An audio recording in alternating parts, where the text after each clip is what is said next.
This is James Kalm, the guy on the bike, welcoming you viewers all back for another half-ass production. And today we're coming to you from the National Arts Club. We're down here on Gramercy Park South. This is one of the last private parks in New York City. We're going to go up and visit one of the more unique galleries here in New York, the Nyehaus. We're going to see an exhibition by Joe Zucker titled Plunder, paintings from 1977 and 2008. Let's go check it out. Nyehaus. Hey, let's sneak in.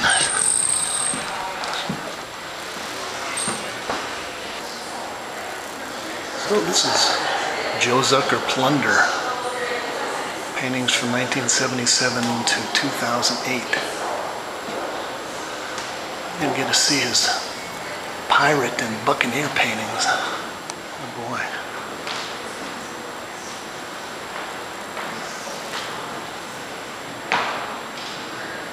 Oh, fabulous windows.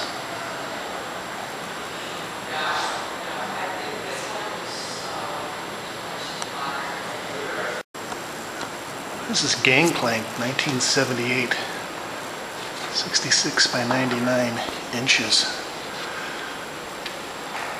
And I was very intrigued by this kind of work when I first got to New York. I think Zucker kind of represented a combination of new image painting and also a type of experimental kind of process painting. Look at some of these details. This work is all done in a very unique technique where he would soak cotton balls in Rollex, mold them and shape them into his lines and forms, mosaics. And then he had this oddball, almost cartoony imagery. This is AR 1979, 75 by 120 inches. It's about 6 by 10 feet. And at that time there was a whole school of people that were using paint in a little different way. I remember I was very impressed with paintings by people like Rodney Rips, Martha Diamond. Some of the other more materialistic painters. But he was going beyond the intellectual abstraction and introducing this kind of pop art cartoon Walt Disney imagery. Oh boy, don't look too close at this, folks. It kind of looks like bunch of Coney Island jellyfish that washed up there. Got a lot of skulls and crossbones here. And this does sort of create the question about when does an image turn from a bunch of globs of cotton balls to a picture of a pirate raft. This is 2 Malay pirate ships in the South China Sea. This is 82 by 120. And I know that Zucker was presented at the Whitney Biennial, and I think this work has appeared on the cover of Art in America and maybe some of the other more popular American art magazines.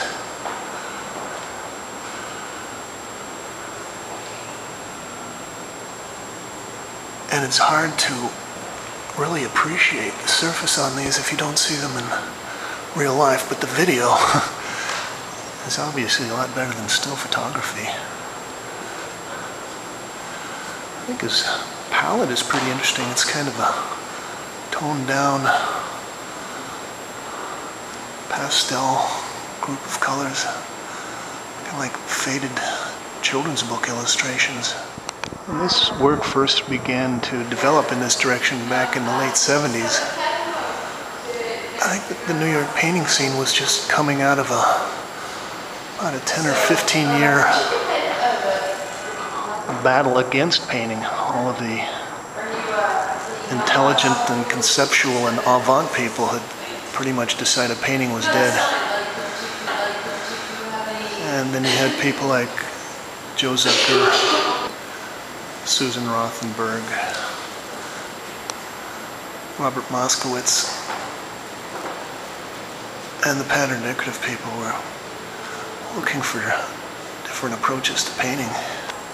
And if I'm not mistaken, I think it was 1976 or 77 that Marcia Tucker curated her groundbreaking exhibition at the new museum called Bad Painting. And that kind of opened up a strange aesthetic of obsessive, wacky styles of paint and approaches to paint that people hadn't seen.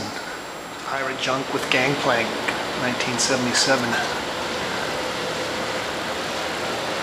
This marker on paper.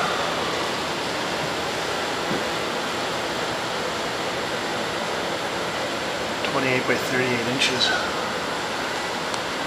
Very exuberant. Give you a little interior sweep of the Nyehaus gallery here. Pretty unique place. This piece is Jolly Roger. This is 1978, 79. Okay.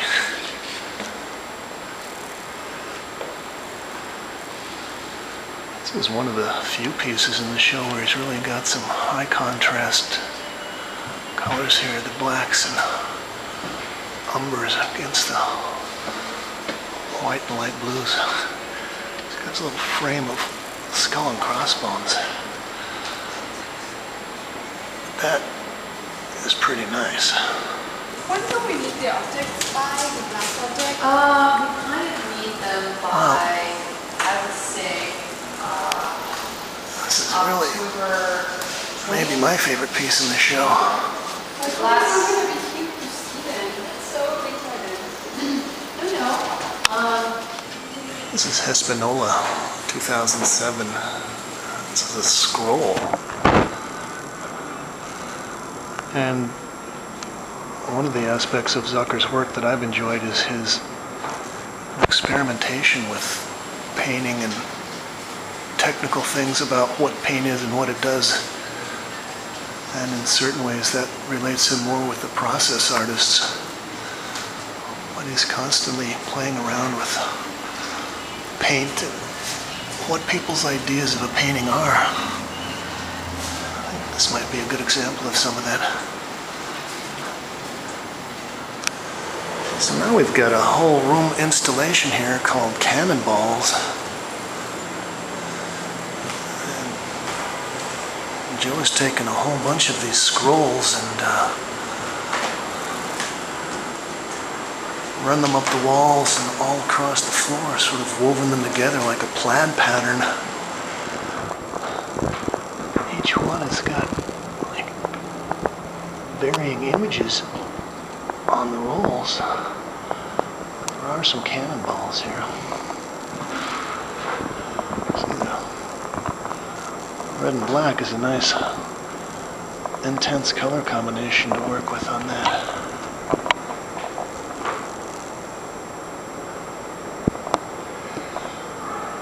This is James Kalm, and I'm reporting on Joe Zucker's exhibition here at Nyehaus titled Plunder, 1977 to 2008. I hope you enjoyed, folks. Thanks, Kate.